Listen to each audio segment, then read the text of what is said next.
প্ৰস্তাৱিত জোনাইৰ পবা বনাঞ্চলত মুকলিকৈ চলিছে বন ধ্বংসযজ্ঞ। নন কৌশলেৰে গছ হত্যা কৰাৰ পৰিকল্পনা দুষ্কৃতিকাৰীৰ। নীৰৱ ভূমিকাত ব্যাগুম জোনাই বন বিভাগ। ধেমাজি জিলাৰ জোনাই একমাত্ৰ বাছি থকা বন্যপ্ৰাণী অভয়াৰণ্য হিচাপে প্ৰস্তাৱিত ৩ মাইল বিটৰ অন্তৰ্গত পবা বনাঞ্চলত এতিয়া চলিছে মুকলিকৈ বন ধ্বংসযজ্ঞ। ব্যাগুম জোনাই বন বিভাগৰ কুম্ভকৰ্ণৰ নিৰ্দাৰ সুযোগ গ্ৰহণ কৰি এফালৰ পৰা বনাঞ্চল সৰু বৰ সকলো গছ কাটি তহিলং কৰিছে একাংশ বনদস্যুৱে। ইতিমধ্যে ৰাষ্ট্ৰীয় ঘাইপথ সম্প্ৰসাৰণৰ নামত প্ৰকাণ্ড গছ কাটি পেলোৱাৰ উদ্বিগ্নতাৰ মাৰ নৌযাওঁতেই আনফালে বনাঞ্চলখনত মুকলিকৈ এইদৰে একাংশ চোৰাং কাঠ বেপাৰীয়ে এফালৰ পৰা গছ কাটি পেলোৱাত তীব্ৰ প্ৰতিক্ৰিয়া প্ৰকাশ কৰিছে একাংশ প্ৰকৃতিপ্ৰেমীয়ে। ইফালে অকল গছ কাটি পেলোৱাতে দুষ্কৃতিকাৰী ক্ষান্ত নাথাকি বনাঞ্চলৰ গছসমূহ মাৰি পেলোৱাৰ নতুন কৌশল আৰম্ভ কৰিছে।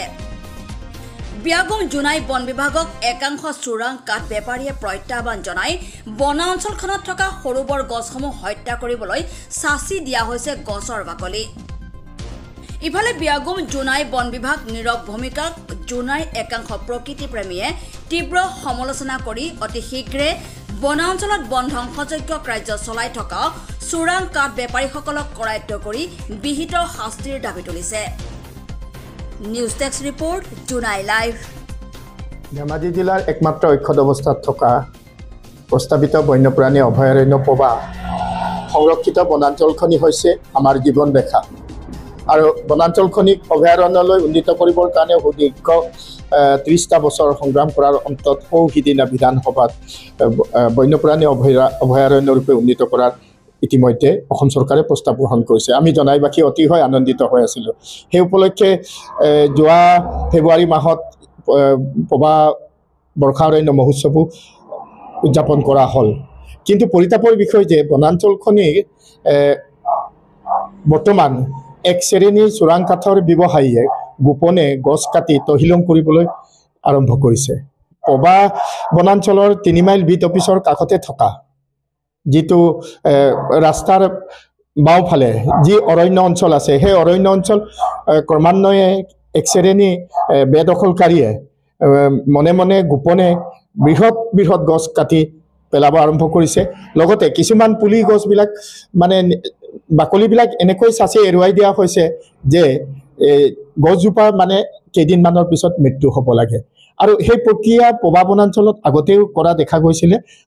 আমি সেউজীয়া হৈ থকা অৰণ্যখনিৰ সংৰক্ষণ বিচাৰিছিলোঁ আৰু এই এতিয়া জীৱিত হৈ থকা সেউজীয়া অৰণ্যৰে জীৱিত হৈ থকা বনাঞ্চলখনিক লৈ আমি ইয়াক অভয়াৰণ্যলৈ উন্নীত কৰাৰ কাৰণে সকলোৱে জনাইবাসীয়ে মনে প্ৰাণে বিচাৰিছে। কিন্তু এতিয়া দেখা গৈছে যে সিদিনা কাষতে পবা বনাঞ্চলৰ ৩ মাইল বিট খণ্ড আছে আৰু বন বিভাগৰ তাত বিষয়া কৰ্মচাৰী আছে, গিজগিজা আছে, কিন্তু তাৰ কাষতে গছ কাটিছে। এই গছ কটাৰ কাৰণে আমি প্ৰকৃতি কৰ্মী জনাইবাসী সচেতন ৰাইজে অতিশয় চিন্তিত হৈছোঁ আৰু বন বিভাগক আমি এই কথা উনুকিয়াব বিচাৰিছোঁ, এই কাৰ্য অতি সোনকালে বন্ধ কৰক আৰু এই কাৰ্য বন্ধ কৰিবৰ কাৰণে যথোপযুক্ত পদক্ষেপ লওক। তাৰোপৰি যিসকল চোৰাং ব্যৱসায়ী এই কাৰ্যত লিপ্ত হৈছে তেওঁলোককো আমি সকীয়াই দিব বিচাৰিছোঁ। আপোনালোক এই কাৰ্যৰ পৰা বিৰত থাকক। পবা হৈছে ধেমাজি জিলাৰ জীৱন ৰেখাস্বৰূপ আৰু পবাৰ অনিষ্ট হ'ব পৰা যিকোনো কাম জনাইবাসীয়ে কেতিয়াও সহজে গ্ৰহণ নকৰে।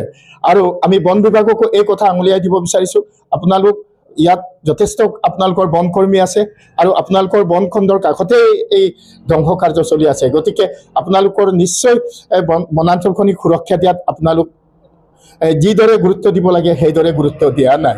গতিকে আমি বন বিভাগ আৰু সমজিলা কৰ্তৃপক্ষক এই মাধ্যমেদি আমি জনাব বিচাৰিছোঁ যে আপোনালোক এই কথাটো গুৰুত্ব সহকাৰে গ্ৰহণ কৰক।